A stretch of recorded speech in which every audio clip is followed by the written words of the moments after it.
ഉപരോധ സമരം നടക്കുന്ന ദേവസ്വം ബോർഡ് ജംഗ്ഷനിലായിരുന്നു സംഭവം. ഉപരോധ സ്ഥലത്തേക്ക് പ്രവർത്തകർ എത്താൻ വൈകിയതുകൊണ്ട് നേതാക്കൾ മാത്രമേ സ്ഥലത്തുണ്ടായിരുന്നുള്ളൂ. സ്കൂട്ടറിൽ ക്ലിഫ് ഹൗസിന് പിറകിലേക്കുള്ള റോഡിലേക്ക് പോകാനായി എത്തിയ വീട്ടമ്മയ്ക്ക് പോലീസ് ബാരിക്കേഡ് കാരണം യാത്ര തുടരാനായില്ല. യാത്ര തടസ്സപ്പെട്ടതോടെ സമരം മൂലം ജനങ്ങൾക്കാണ് ബുദ്ധിമുട്ടെന്ന് പറഞ്ഞുകൊണ്ട് വീട്ടമ്മ നേതാക്കളോട് കയർത്തു.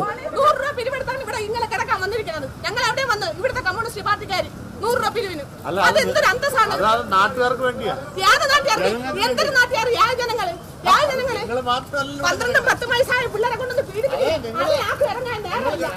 ഇതോടെ നേതാക്കൾ ചിലർ പോലീസിനും മറ്റു ചിലർ പരാതി പറഞ്ഞ സ്ത്രീക്കും നേരെ തിരിഞ്ഞു.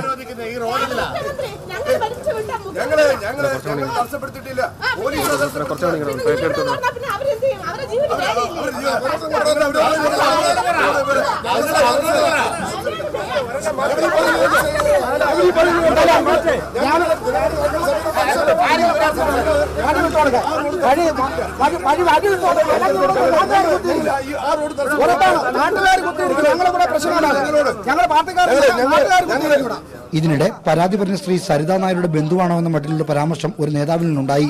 അതോടെ വീണ്ടും ശകാരവർഷം നടത്തി സ്ത്രീ മടങ്ങി. പിന്നെയും പോലീസ് നേരെ തിരിഞ്ഞ നേതാക്കൾ അരിശം മുഴുവൻ അവിടെ തീർത്തു.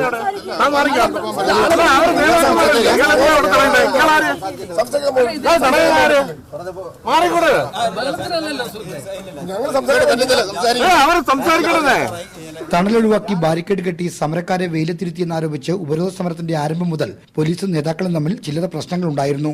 ഇന്നത്തെ സംഭവത്തിന്റെ അടിസ്ഥാനത്തിൽ ബാരിക്കേഡ് പിറകോട്ട് ഇറക്കിക്കെട്ടണമെന്നാണ് സമരക്കാരുടെ ആവശ്യം. India vision, Thiruvananthapuram.